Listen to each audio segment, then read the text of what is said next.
లేఖన భాగంలో నుండి కొన్ని తలంపులు వాక్యపు వెలుగు అనుగ్రహించి ఆరాధన చేయడానికి కృపనేమో, రావలసిన వారు క్షేమంగా వచ్చే ఏర్పాటు కలిగించము, మార్గము సరళము చేయండి, అజాగ్రత్తగా ఉంటే మేలుకొల్పండి, అననుకూలంగా ఉంటే అవకాశము కలిగించము, అనారోగ్యంగా ఉంటే బాగు చేయండి, శత్రువు బంధిస్తే విడుదల కలిగించము, ఇబ్బందులన్నీ దూరం చేయండి, ఆలయంలో ఆరాధన చేయగలిగినట్లు కృపనిమ్మని చేరి వచ్చిన మమ్మను కూడా జ్ఞాపకం చేసుకుని శిలవ రక్తం ఈ స్థలంలో ప్రోక్షించి కొన్ని తలంపులు ఇచ్చి ఆరాధనలో సమయాన్ని గడిపే ఏర్పాటునిమ్మని యేసు ప్రభు నామమున స్తుతించి ప్రార్థిస్తున్నాం తండ్రి, ఆమేన్.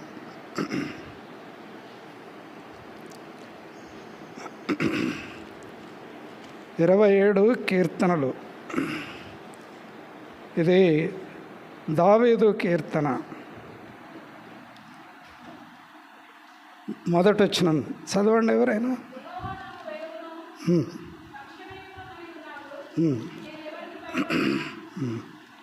చాలు.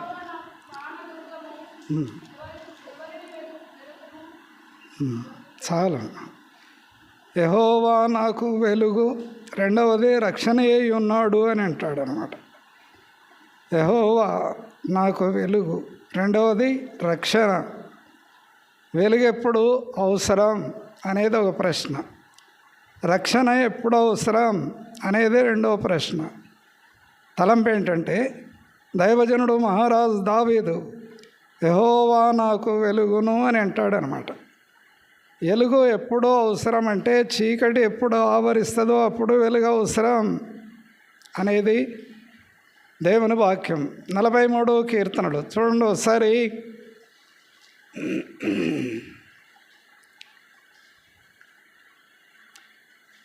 3వ వచనం.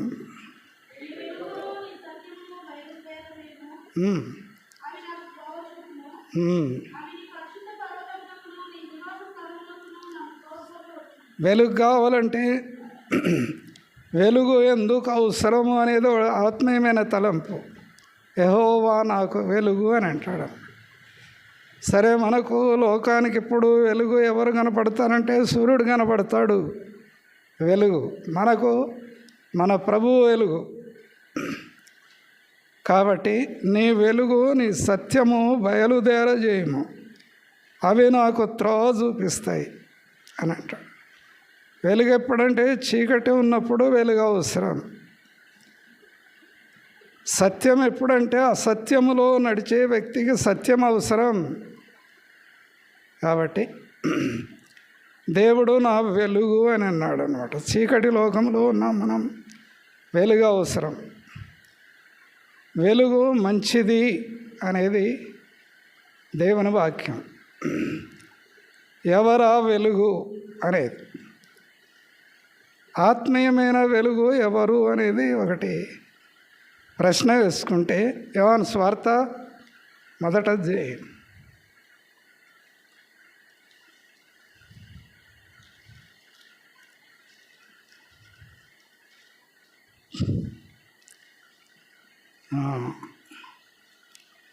ఇక్కడ మాట రాయబడి ఉంది. 4వ వచనం 1వ అధ్యాయం.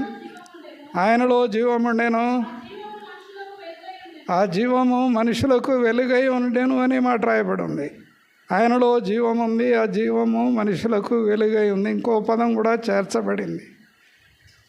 వెలుగు అనేది ఒకటి, ఆ వెలుగుకు జీవం ఉన్నది. రెండవది విన్నారా, ఆ జీవం మనుషులకు వెలుగై ఉన్నది. ఆత్మీయమైన వెలుగు అని అంటారు అన్నమాట దీన్ని. రక్షణ వెలుగు, ఆత్మీయమైన వెలుగు. సరైన డైరెక్షన్ లేక దిశ మార్గాన్ని చూపించే వెలుగు ఇది.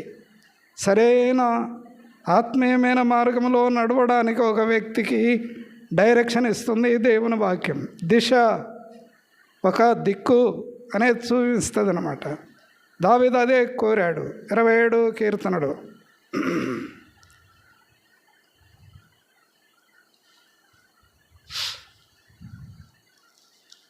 మొదట వచ్చిన యెహోవా నాకు వెలుగు రక్షణే అయి ఉన్నాడు అని అంటాడనమాట.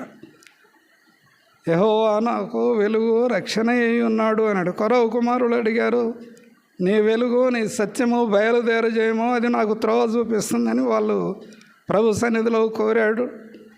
ఆ వెలుగే రక్షణ వెలుగు, ఆత్మీయమైన వెలుగు. అది ఎక్కడికి నడిపిస్తుంది అంటే ఆలయానికి నడిపిస్తుంది. ఆ వెలుగు రక్షణ వెలుగు ఆత్మీయమైన సత్యంలోని తీసుకొని వచ్చి ఆ సత్య మార్గంలో నిజమైన వెలుగు కలిగి మానవుడు దేవుని ఇంటికి రావడానికి మార్గం ఏర్పడుద్ది.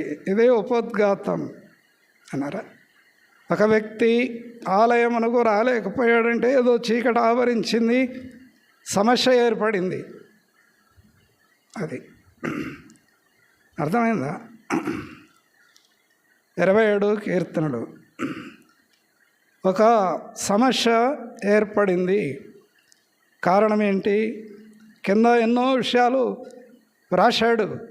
తనకున్న కష్టాలు, ఇబ్బందులు, శోధనలు, ఎదిరింపులు, యుద్ధాలు, శత్రువు రకరకాలుగా వ్రాస్తూ వచ్చాడు.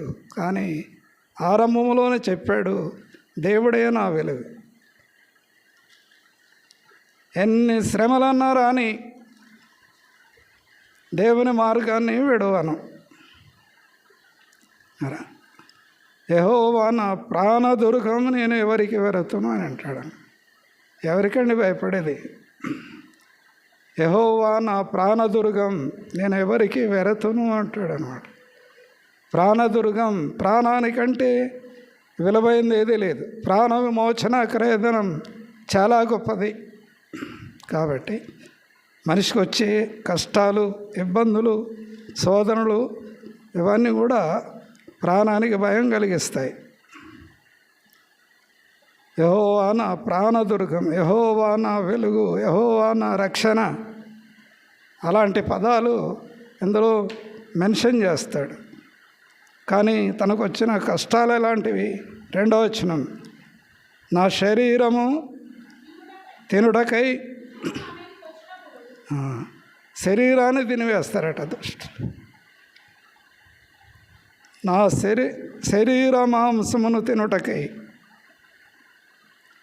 దుష్టులు నా మీదికి వచ్చినప్పుడు, నన్ను బాధించు శత్రువులు నా మీదికి వచ్చినప్పుడు వారు తొట్టిల్లి కూలిరి. కారణం నా రక్షణ, నా దేవుడు. నాకు విరోధంగా కార్యం చేసే ప్రతి శత్రువును ఎదుర్కొని వారు తొట్టిల్లుతారట. తలంపు ఏంటంటే, లోకంలో మన శత్రువు ఎవరంటే అపవాది. ఆత్మకు భంగం కలిగించి, ఆత్మీయమైన మార్గం నుంచి వైదొలిగించి దేవుని సన్నిధికి రాకుండా చేసేది అపవాది, శత్రువు. పేతురుపత్రిక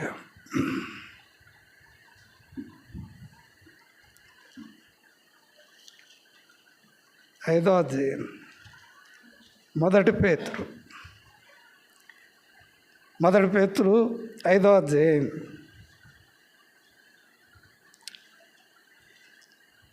7వ వచనం, 8వ వచనం. ఆయన మిమ్మల్ని గురించి చింతిస్తున్నాడు గనక ఆయన మీద వేయండి. మనకున్న చాలమ్మా, మన చింత యావత్తు ఆయన మీద వేయాలట. కొన్నిసార్లు చింత, వేదన, కలవరాలు, కష్టాలు, ఇబ్బందులు, శోధనలు, వ్యాధులు కూడా వస్తాయి, బాధలు వస్తాయి. చింత యావత్తు, 1 కాదు 2 కాదు, ఎన్నో ఉంటాయి. రకరకాల చింత, రకరకాల వేదనలు, కన్నీళ్ళు, కష్టాలు, అనారోగ్యం, ఆపదలు, అవమానం, నింద, అపకీర్తి రకరకాలుగా వస్తాయి. కానీ యావత్తు ఆయన మీద వేయాలట. సమస్తం ఆయన మీద వేయాలి. భరించాడు ఆయన. ఆ శ్రమ భరించాడు, వేదన భరించాడు, బాధ భరించాడు, అవమానం భరించాడు. ఆపదను ఎదుర్కొని దాన్ని సహించి మోసి కడకు కల్వరిగిరిలో ఆ సిలువను దించాడు ఆయన. తర్వాత ఎక్కాడు సిలువకు, కొట్టారు ఆయన మోసి. అర్థమైందా? తలంపు ఏంటంటే మోసేవాడు మన ప్రభు. మన అవమానం, మన నింద, మన అనారోగ్యం అవన్నీ కూడా మోసేవాడు. చూడండి ఒకసారి ఇదే పేతురు 2వ అధ్యాయం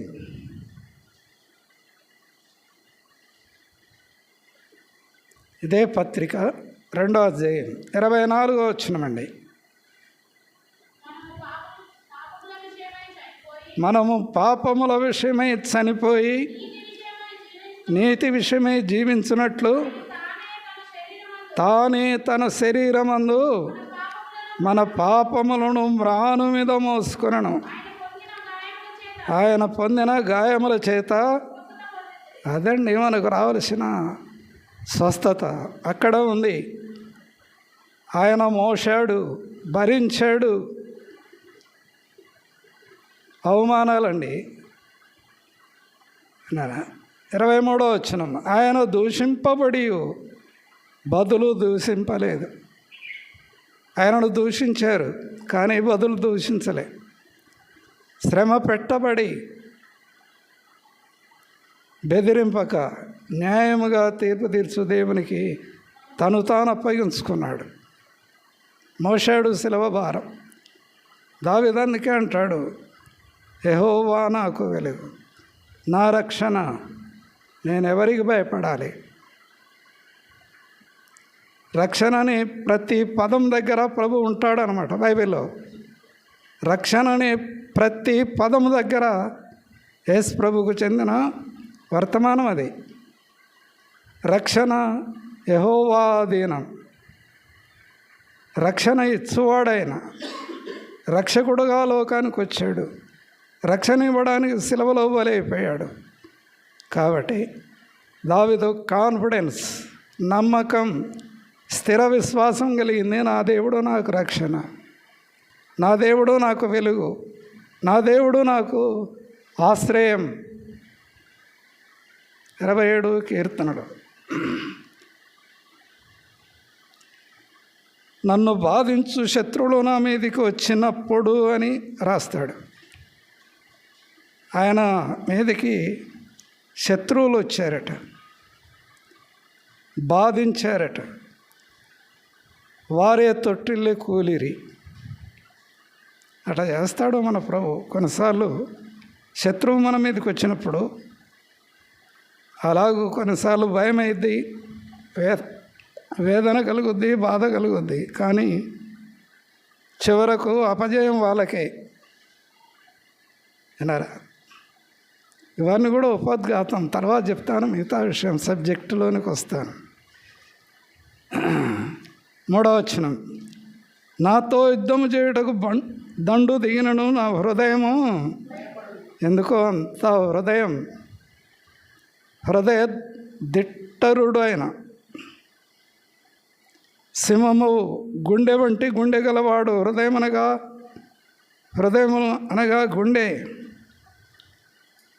గుండె దిట్టరుడు ఆయన. సింహము గుండె వంటి గుండె గలవాడట. లేఖనాలు చూపించాలి. నీ తండ్రి సింహము గుండె వంటి గుండె గలవాడు. అభిషాలం ఆలోచనలన్నీ మానుకో. ఒక ప్రధానమంత్రి చెప్పాడు ఆయనకు, నీ తండ్రి ఎలాంటి వాడో తెలుసా? సింహము గుండె వంటి గుండె గలవాడు. ఆయన మీదకి యుద్ధానికి సిద్ధమయ్యావు నువ్వు, కానీ ఎవరు ఆయనను ఓడించలేరు. ఒంటరిగా ఆయన ఉండడు, ఏదో ఒక ఆశ్రయంలో ఉంటాడు. హెచ్చరిక ఇచ్చిన మొండివాడై తండ్రి మీదకి తిరుగుబాటు చేస్తే చెట్టుకు వేలాడదీయబడ్డాడు. దావీదు ఎలాంటి వాడంటే గుండె దిట్టరుడు. సరే, 3వ వచనం,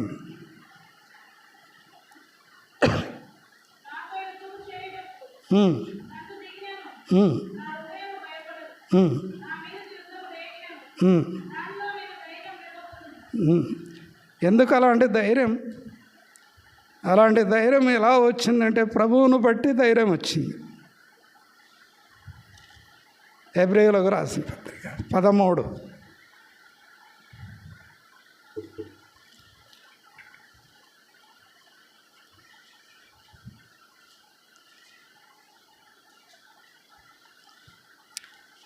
6వ వచనమండి. హెబ్రీ 13:6. కాబట్టి ప్రభువు నాకు సహాయుడు, నేను భయపడను, నరమాత్రుడు నాకు ఏమి చేయగలడు.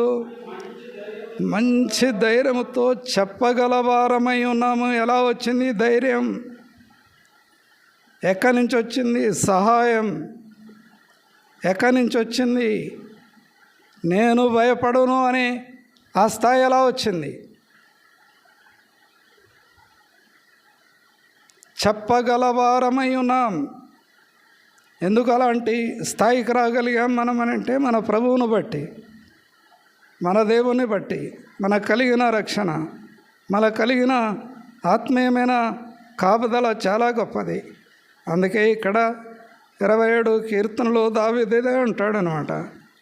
యెహోవా నాకు వెలుగు, రెండవది రక్షణ, నేనెవరికి భయపడను. యెహోవా నా ప్రాణదుర్గం, నేనెవరికి వెరతును. దుర్గములో ప్రవేశించినట్టు దేవునిలో తన ఆత్మ ఉంది, ప్రాణం ఉంది. తను దేవుని చేతిలో ఉన్నాడు, దేవుని బిడ్డ కాబట్టి దేవుని హస్తాలలో ఉన్నాడు, దేవుని నడిపింపులో ఉన్నాడు, దేవుని కాపుదల ఆయనకుంది. అలాంటి ధైర్యంతో తాను కాన్ఫిడెన్స్ కలిగి ఉన్నాడు. దేవుడు నా రక్షణ, దేవుడు నా వెలుగు, దేవుడు నా ఆశ్రయం అని చెప్పగలిగాడు. ఈనాడు మనం కూడా అదే, మన దేవుడు మనకు ఆశ్రయం. 46 కీర్తనలు.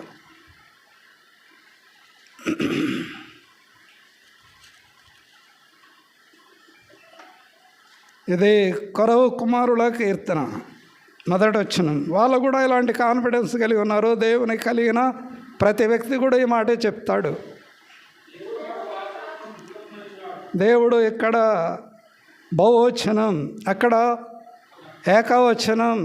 పర్సనల్ ఎక్స్పీరియన్స్, సమూహముగా, కుటుంబంగా, ఒక జాతి, ఒక ఆత్మీయమైన అనుభవం కలిగి వారు ప్రభువును ఆశ్రయించిన ఆ బిడ్డలు చెప్పే మాటలు ఇవి. మనము అనే పదం అందరికీ వర్తిస్తుంది అన్నారా. వ్యక్తిగతమైన కాన్ఫిడెన్స్. సంఘముగా మనమంతా కూడినప్పుడు ఒక ధైర్యం ఉందండి మనకు. 46. దేవుడు మనకు ఆశ్రయము, దుర్గమునై ఉన్నాడు, ఆపత్కాలములో ఆయన నమ్ముకొనదగిన సహాయకుడు. అతను ఇది అందరికీ వర్తించే పదం. ఇది కొరవు కుమారులు వారికున్న ధైర్యం, వారికున్న నమ్మకం కారణం ఏంటంటే దేవుని ఆశ్రయించారు. దేవుని ఆశ్రయించారు, దేవుని నమ్మారు. వాళ్ళు దేవుని ఆశ్రయించారు కాబట్టి వాళ్ళకు సహాయం కలిగింది అన్నమాట. అందుకే ఇప్పుడు మనము కూడా దేవుని నమ్మాం, దేవుని యందు విశ్వాసం ఉంచాం. అందుకే మనకు కూడా ఎలాంటి ఆత్మీయమైన నమ్మకం, ధైర్యం, విశ్వాసం మనకు కలిగింది. ఇది ఆత్మీయమైన తలంపు. 3వ వచనం. నాతో యుద్ధము చేయుటకు దండు దిగినను నా హృదయము భయపడదు. దండు అని అంటారన్న. దండు అంటే అర్థం ఏంటండి? ఒక సైన్యము లాంటిది అనమాట.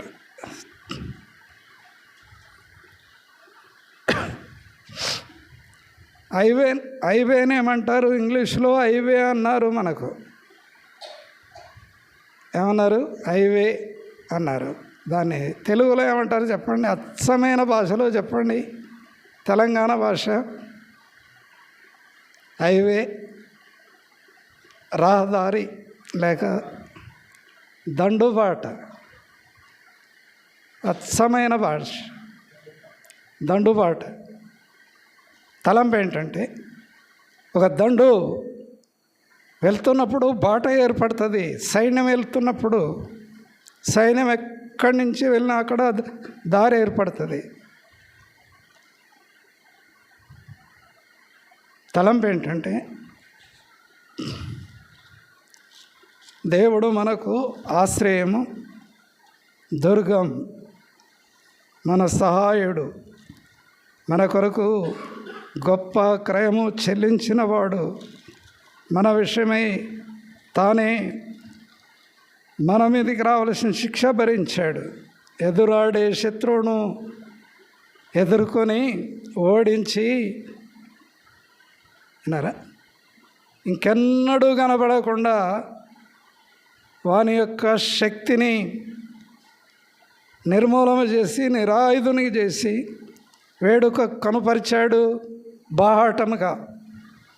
అర్థమైందా? కొలసీయులకు రాసిన పత్రిక, కొలస్సై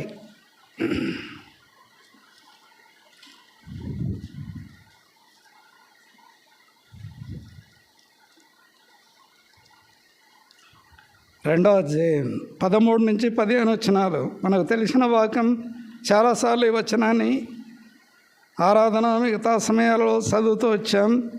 కొలస్సై 2:13 నుంచి 15 వచనాల వరకు.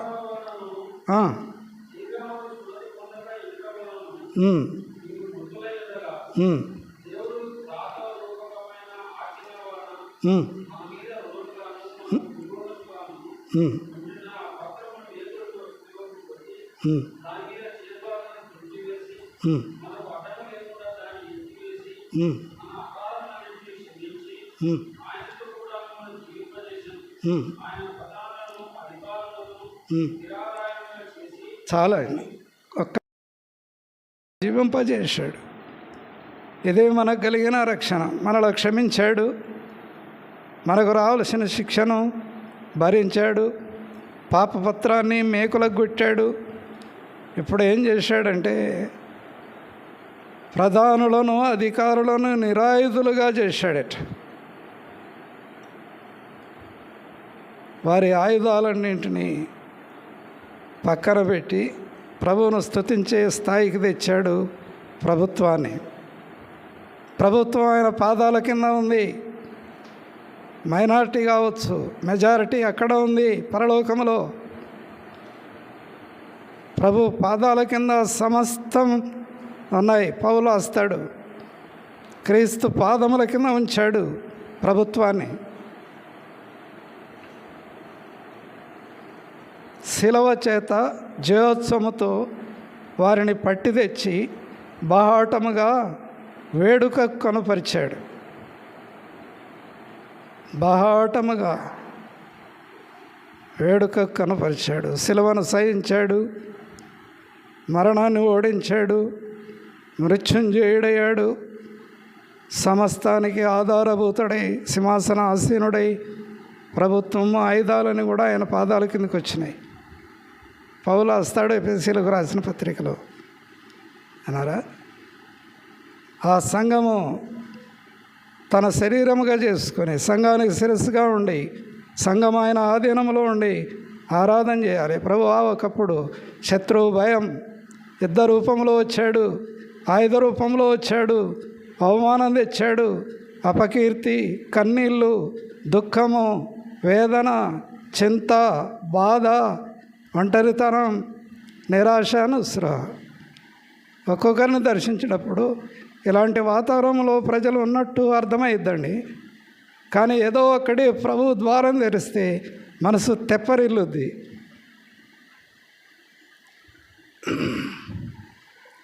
ప్రభు సహాయం చేస్తే తెప్పరిల్లుద్ది హృదయం. అందుకే ఓ సోదరితో చెప్పాను ఎంతోమంది, అక్క సాయం చేశాడు ఆ ప్రభు అంటే, అన్న చేశాడు, చేస్తాడు ప్రభు. ఆదరిస్తాడు, ఆశ్రయం ఇస్తాడు, ఉజ్జీవాన్ని ఇస్తాడు, బాధలన్నీ తొలగిస్తాడు ప్రభు. 27 కీర్తన.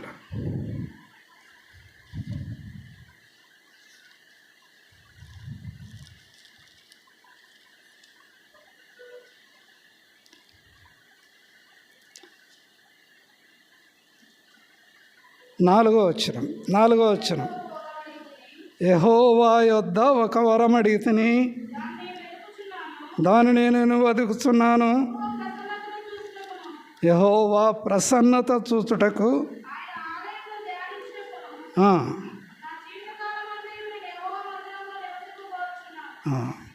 ఎక్కడికి రావాలని కోరిక ఉంది చెప్పండి. దేవుని ఆలయమునకు రావాలట. అది కోరిక ఆయనకు.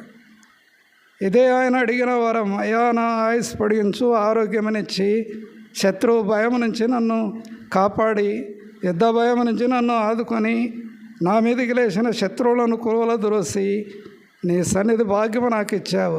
నాకు ఒకటే కోరిక ఉంది, నీ ఆలయమునకు రావాలనే కోరిక ఉంది నాకు. అదే నా కోరిక. అక్కడ ఆరాధన చేయాలి, అక్కడ స్తుతించాలి. ఇది నా కోరిక. ఒక వరముగా అడిగాను. ఆ వరం అనగా ఆ ప్రభు అయిన యేసు క్రీస్తు వారే ఆ వరం. రండి, రోమియోలకు రాసిన పత్రిక, రోమా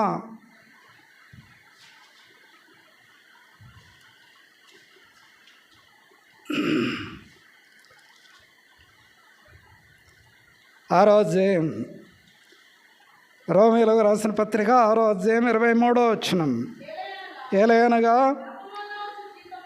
పాపమునొచ్చు జీతం మరణం.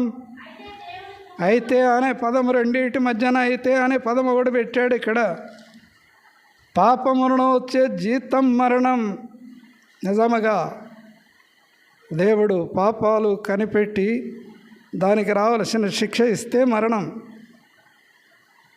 కానీ రెండింటి మధ్యన ఒక పదం పెట్టాడు, అయితే అనే పదం పెట్టాడు. అదే చాయిస్. అర్థమైందా?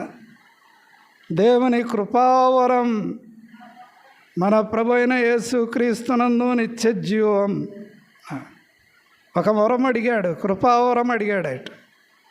ఏంటా కృపావరం? దేవుని ఇంటికి వెళ్ళాలి. ఎవరా వరం? ప్రభువే ఆ వరం. దావీదు కుమారుడుగా వచ్చాడు లోకానికి. దేవుడిచ్చాడు గొప్ప వరం ఆయనకు. అర్థమైందా? అనేకులు అన్నారు, దావీదు కుమారుడా కరుణించమని. ఒక వరం అడిగాడండి. దేవుడు ఆ వరాన్ని ఇచ్చాడు, ప్రభువునిచ్చాడు. కుమారత్వం కలిగింది ఆయనకు. ప్రకటన గ్రంథం ఎలా చెప్పాలి?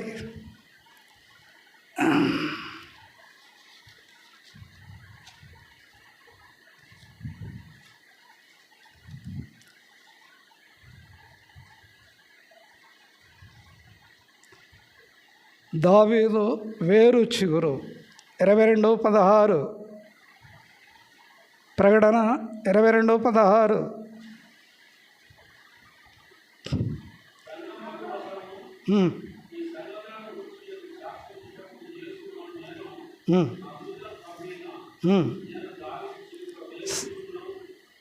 స్వయముగా మన ప్రభువే సాక్ష్యం ఇస్తున్నాడు. నేను దావీదు వేరు చిగురును అని అంటున్నాడు అనమాట. దావీదు దేవుని సన్నిధిలో ఒక వరం అడిగాడు. ఆ వరమే ప్రభు అయిన యేసుక్రీస్తు వారు. దావీదు కుమారుడుగా లోకానికి వచ్చాడు.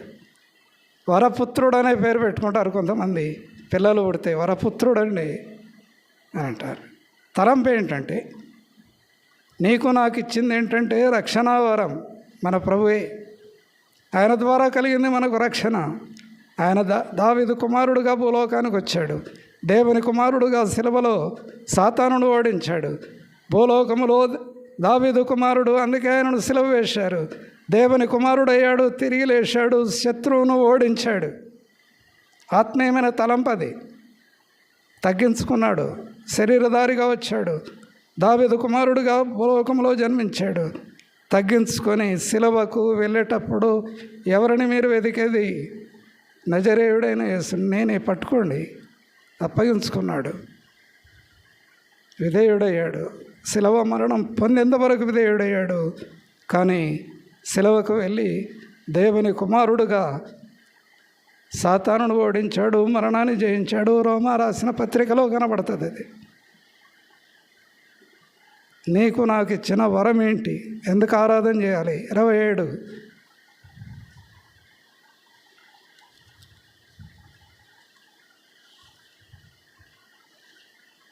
కీర్తనలు 27.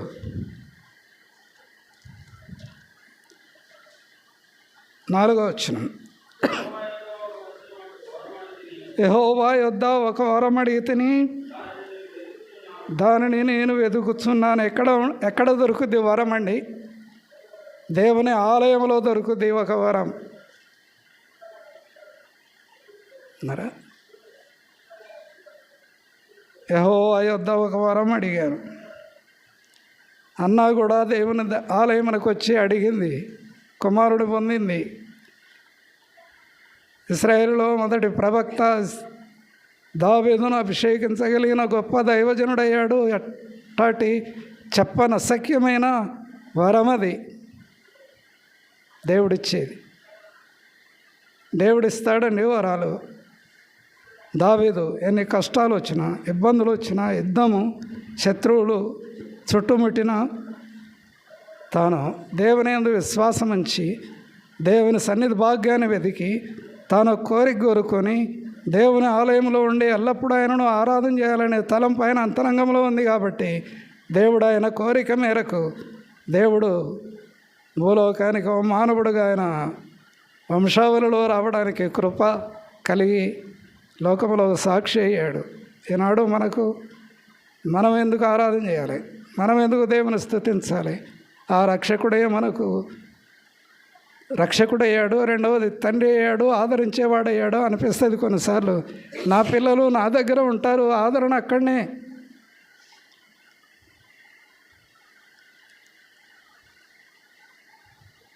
రోమీయులకు రాసిన పత్రిక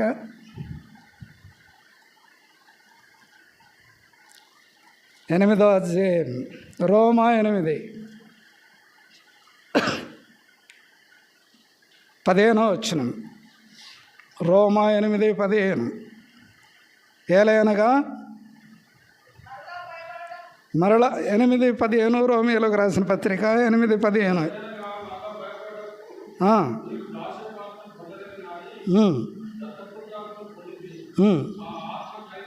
ఆ ఆత్మ కలిగిన వారమై మనము తండ్రి అయ్యాడు. ఇంకో భాషలో అబ్బా అని మొరపెడుతున్నారు. రెండో ఒకటే తండ్రి. కొంతమంది తండ్రి అని మొరపెడుతున్నారు, కొంతమంది అబ్బా అంటున్నారు. పిల్లలమైతే వారసులమండి మనము.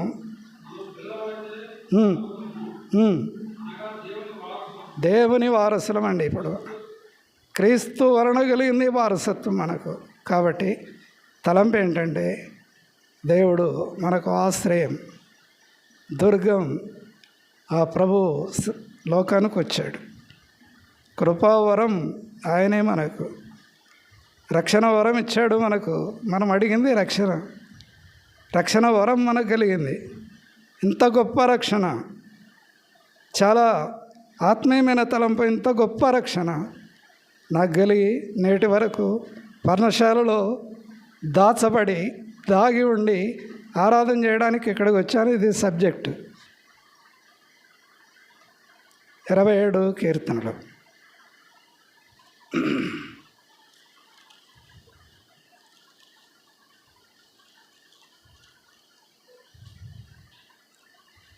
సరే అండి, 27 కీర్తనలు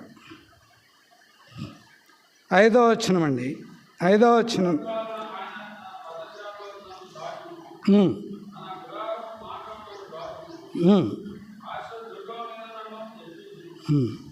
దావీదు ఒక కోరిక కోరాడు. ఒక పదాన్ని ఇక్కడ మెన్షన్ చేస్తున్నాడు. అర్థమైందా? ఇక్కడ పదాన్ని అక్కడ చూయించాడు. 5వ వచనం. పర్ణశాల ఆపత్కాలమున ఆయన తన పర్ణశాలలో నన్ను దాచును అని అంటాడు. పర్ణశాల ఎవరు కడతారు, ఎప్పుడు కడతారు, ఎందుకు కడతారు, ఎవరు కట్టారు? ఇదే తలంపు. ఏ నెలలో కట్టారు, ఎందుకు కట్టారు, దానికి రీజన్ ఏంటి? ఇది సబ్జెక్టు. పర్ణశాలలో దాయడం.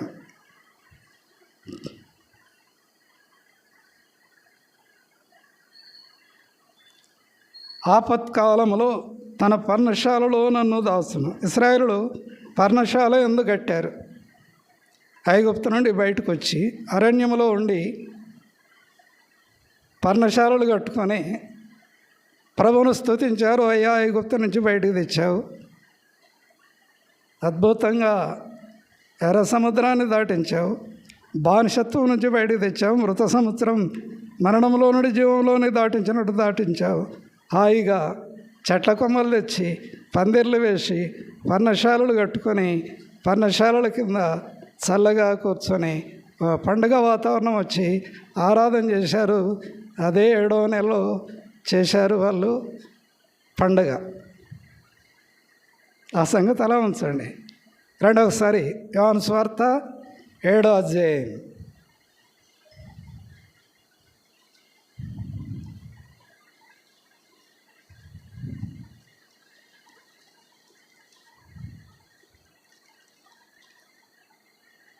యోహాను సువార్త 7వ అధ్యాయం మొదటి వచనం.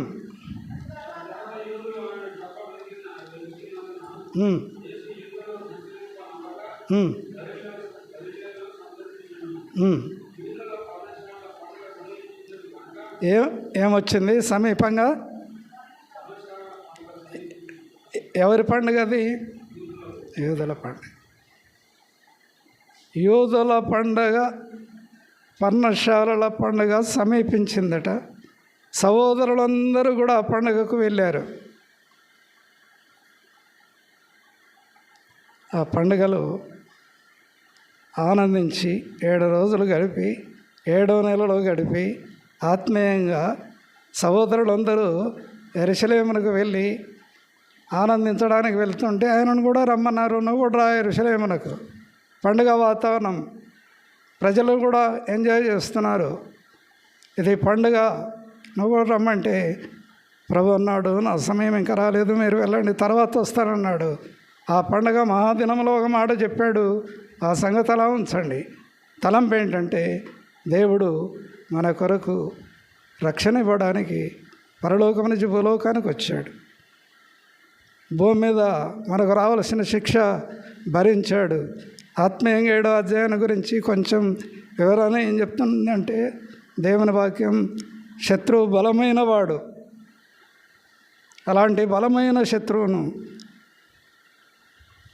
ఓడించి, కోలద్రోసి, అపవాదిని ఓడించి, మనకు రావలసిన శిక్షను భరించి, తన మీద వేసుకొని అవమానాన్ని భరించి, మనకు రక్షణ ఇచ్చి, కాపుదల ఇచ్చి, సజీవ లెక్కల్లో ఉంచి, ప్రభువునే మనకు కృపావరముగా రక్షణ ఇచ్చిన కారణాన్ని బట్టి ఆయన మన రక్షణ దుర్గమయ్యాడు. ఆపద వచ్చినప్పుడు ఆయనను ఆశ్రయించి ఆయన నామమున ప్రార్థన చేస్తున్నాం. ప్రతి విషయంలో కష్టాలు వచ్చినప్పుడు ఆ ప్రభు పేరిట ప్రార్థన చేస్తున్నాం. సంతోషం కలిగినప్పుడు ఆయన సన్నిధిలో ఆరాధన చేస్తున్నాం. సంఘముగా చేరగలిగాం. దేవుని సన్నిధి భాగ్యం తోడుగా ఉంచి ఈ యొక్క నెలలో చివరి వరకు దేవుడు తోడై ఉండి ఆత్మీయంగా 6 అనే ఆ నెల మానవుని సంఖ్య అన్నారా, జూన్ 6వ దినమున ఏం చేశాడనేది ఆదికాండం చెప్పుద్ది. ఆయన ఆ దినాలన్నీ గడిచిపోయేటట్టు చేసి ప్రభు కృప ఇచ్చి చివరి వారం దేవుని సన్నిధి భాగ్యాన్ని వెతికి ఆయన సన్నిధికి రాగలిగాం. ఏమైనా ఆరాధన చేయాలి. ప్రభువా, నా కొరకు శిలువను సహించావు, అపవాది బలమైన వాడు, ఓడించావు, వేడుక కనపరిచావు, నాకు విశ్వాసం కలిగించావు, రక్షణ వరముగా మారావు, ఆపద వచ్చినప్పుడు పర్ణశాలగా నీవుండి నీ అందు ఆనందించే కృప ఇచ్చావు, సజీవ లెక్కల్లో ఉంచావు. ఈ నెలలో చివరి వారం వరకు కాపాడుతూ వచ్చావు, కన్నీళ్ళు తుడిచావు. సహోదరి లోపలికి వచ్చి చెప్తుంది, క్షణమైతే నా కొడుకు చనిపోయేవాడు, దేవుడు బ్రతికించాడు. ప్రాణ విమోచన క్రయంతరం చాలా గొప్పది. 49 కీర్తనలో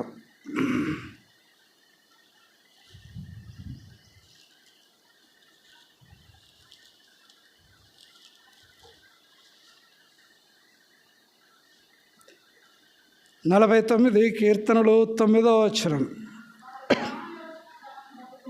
వారి ప్రాణ విమోచన ధనము బహు గొప్పది, అది అన్నిటికీ తీరక అట్లుండవలసినదే అని అంటాడు అనమాట. ప్రాణ విమోచన ధనం చాలా గొప్పది. మనకు విమోచన క్రయధనముగా సిలువలో బలైపోయి మన ప్రాణానికి విమోచన కలిగించాడు, ప్రాణానికి రక్షణ కలిగించాడు, ఆత్మకు రక్షణ కలిగించాడు. దేహాన్ని కాపాడుతూ సజీవ లెక్కల్లో ఉంచి, సంఘమిచ్చి, సావాసం ఇచ్చి, తన పర్ణశాలని సంతోషాన్ని కలిగించి, ఆలయంలో ఉంచి, పర్ణశాల నుంచి దాటి వచ్చి స్థిరమైన ఆలయంలో ఆరాధన చేసే కృప ఇచ్చాడు. అదే ఆత్మీయమైన తలంపు.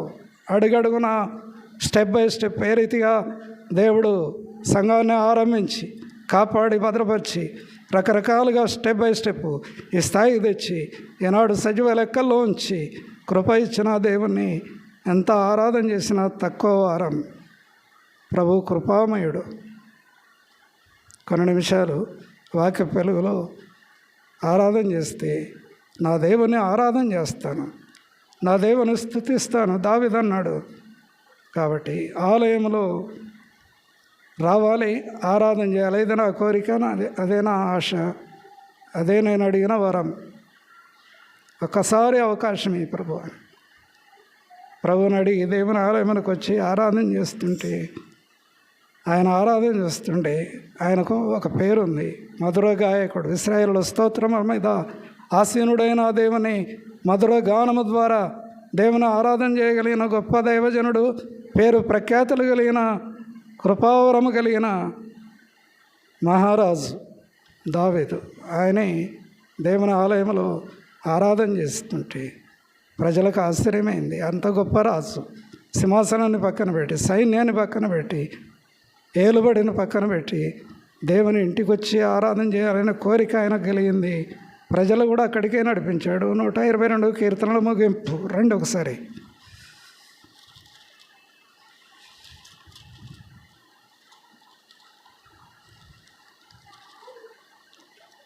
మొదటి వచనం, 122 కీర్తనలో మొదటి వచనం. యెహోవా మందిరమునకు వెలుదుమని జనులు నాతో అనినప్పుడు నేను సంతోషించి తిని అని అంటాడు. తాను వెళ్ళాడు, ప్రజలకు కూడా అదే మార్గం చూపించాడు. కారణం ఏంటంటే దేవుని ఆలయంలో దేవుని స్తుతించాలి. యెరూషలేమా మా పాదములు నీ గుమ్మములో నిల్చున్నది బహువచనం, నేను మా పాదాలు అని అంటాడు. తాను తన ప్రజలు దేవుని ఆలయంలో స్తుతించితే అదే గొప్ప సంతోషం. అంతకంటే ఎక్కువ ఆనందం లేదు అన్నారా. కష్టాలలో, శ్రమల్లో, ఇబ్బందుల్లో, శోధనలో, శత్రు భయం నుంచి, ఆపద నుంచి కాపాడిన దేవుని సన్నిధిలో తాను ఎంతగానో దేవుని ఆశ్రయించి దేవుని దగ్గర ఒక వరం అడిగి దేవుడిచ్చిన కృపావరాన్ని బట్టి దేవుని ఆలయమునకు వచ్చి ఆరాధన చేస్తూ ప్రజలకు అదే మార్గాన్ని చూపించాడు. దేవుని మందిరంలోనికి వచ్చి ఆరాధన చేయాలనుకున్నప్పుడు నేను సంతోషించాను. అక్కడనే ఉంది ఆనందం, అక్కడనే ఉంది సంతోషం. ప్రభు కూడా వెళ్ళాడు. నేను ఇప్పుడు రానులే అన్నాడు, కానీ తర్వాత వచ్చాడు ఆయన. పండుగ మహాదినమున వచ్చాడు ఆయన. ఆయన మాట్లాడుతుంటే ప్రతివాని కడుపులో నుండి జీవజల నదులు బారాయి. ఆ పండుగ వాతావరణంలో చివరి రోజు వచ్చి ప్రభు మాట్లాడుతుండే సమాజంలో, నా యందు విశ్వాసం ఉంచు వాడెవడో వాడి కడుపులో నుండి జీవజల నదులు పారుతాయని చెప్పాడు. పారాయి అక్కడ, అలా ప్రవహించాయి. ఆత్మీయమైన ప్రవాహం ఆ పండుగలో అన్నారా. తలంపు ఏంటంటే ప్రభు గొప్పవాడు. విశ్వాసికి ప్రతి ఆదివారం పండుగ వాతావరణం ప్రభును స్తుతించడానికి. యోహాను సువార్త 4వ అధ్యాయం.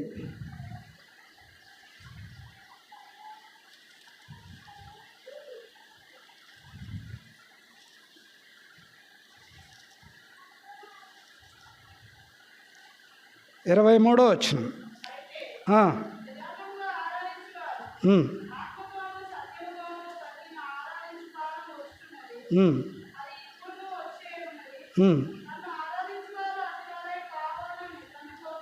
24వ వచనం అందరం కలిసి చదువుదాం.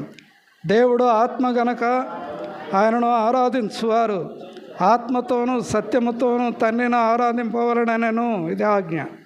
కాబట్టి మనం కూడా కొన్ని నిమిషాలు ప్రభువును ఆరాధన చేద్దాం. ప్రభు వాక్యపు వెలుగులో ప్రభు వాక్యాన్ని దీవించునుగాక.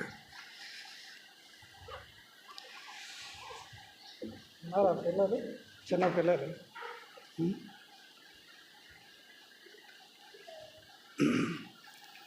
అందరూ సంటి పిల్లలే ఉన్నారు కదా, చిన్నపిల్లలు ఎవరు లేరు. సరే, ఒక సహోదరుడు ఒక సహోదరి ఆరాధన చేస్తాము. ఆరాధనలో సమయాన్ని గడుపుతాం. దేవుడు తన వాక్యాన్ని దీవించిన చేయండి ఆరాధన.